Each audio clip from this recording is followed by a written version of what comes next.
Right. Breast implants are not meant to be in your body at all, okay? And they're selling them because they're making millions and billions and trillions of dollars. They pay doctors to put them in people. They pay them to do it.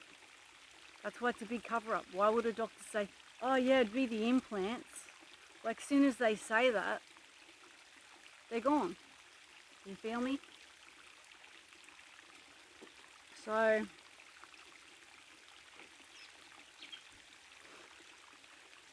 it is 2016. Oh, actually, I got them in 2015. Ruptured a couple of months later. Got a replacement a couple of months later. Borrowed the money, $7,000 in Thailand, to replace them, to go over on a holiday, stay somewhere, blah, blah, blah. I started feeling sick then. In fact, the doctor came over to me after he took out the ruptured implants, after he put in newer, bigger implants, silicone. Remember, no one told me that I was going to get sick from these things. No one. Ever. It wasn't even on the internet. There was nothing about it. Or the worst they said that could happen is capsule contracture. That's not the worst. That is not the worst that could happen, okay? The worst that could happen is breast implant illness and cancer, which is what is caused by ACAL, I think it's called, the cancer. It's called it's a cancer that is caused by breast implants, from breast implants alone. It is not normal breast cancer. This cancer is caused by breast implants. I believe all of them cause it, but they're saying that only the rough textured ones, which I had, and all of the silicone that's inside implants, and heavy metals, okay? Saline ones aren't safe either. There's only silicone and saline, because the saline shell alone has got heavy metals in it and silicone. It is made from silicone. Made from silicone. Right? Do your math.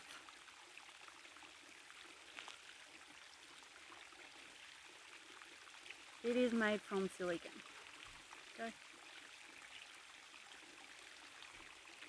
When you put breast implants in your body, you're being mutilated as well, on top of all the rest of it.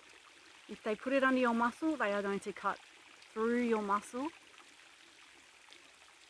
Like, it's called dual plane, which means they don't just cut under your boob and put it just under there and above your chest muscle. They cut through your chest muscle and pop that implant in there, then sew you up. Right? That's what they do.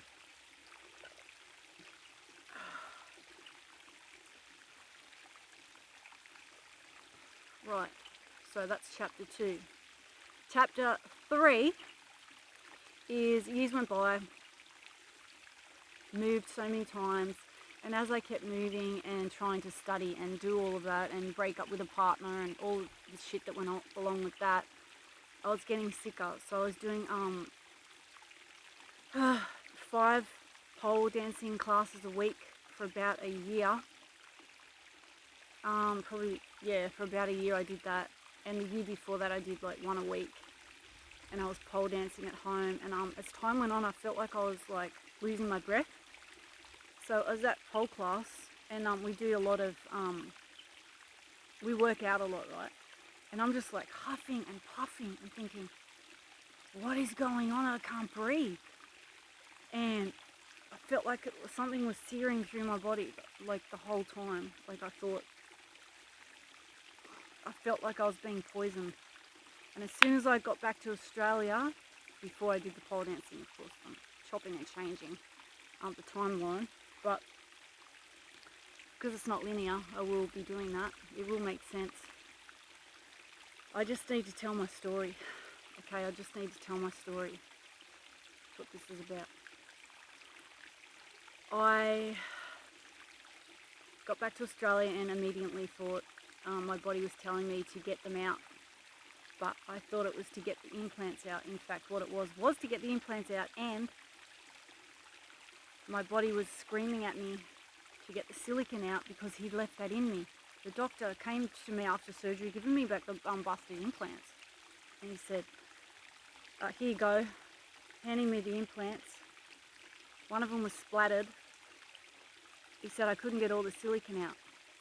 I got a bit out, I couldn't get it all out. And I'm like, and he looked so worried. The look on that doctor's face was distraught, traumatized. As it, like, he knew it was going to make me sick. He goes, you'll probably get cancer from it. He goes, you might get cancer from it. You probably will. You've got a chance that you will. And you probably get sick. Didn't say breast implant illness.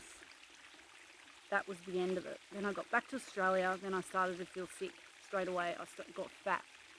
Now remember, I was completely 100% don't drink, don't smoke, don't take drugs, fit, work out at least 30 hours a week, and I'm talking minimum. I was doing way more than that. I was a very fit person. Always did bushwalking, always did pole dancing, hours a day, pole dancing. Because you have to practice your stretching and your splits, and you're working out, constantly doing sit-ups, being strong on the pole, right? Because I love the pole. I love pole dancing. It's my passion, right? And I'd only just started really doing it in the about 2 years before that. I was like mucking around, doing it myself, and I am hot. So let's not give every detail. So in 2020, I'd started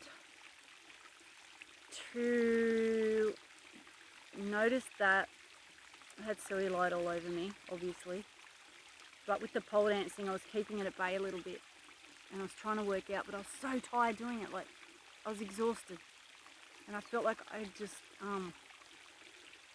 I was like in bed all the time too. Like, I was getting in bed all the time. I'm thinking, oh, I'm just so relaxed. Like, it must be from working out. Plus, I was eating right. I was juicing. I was eating healthy. I had hardly any meat.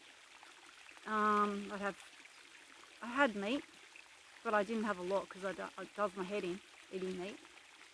And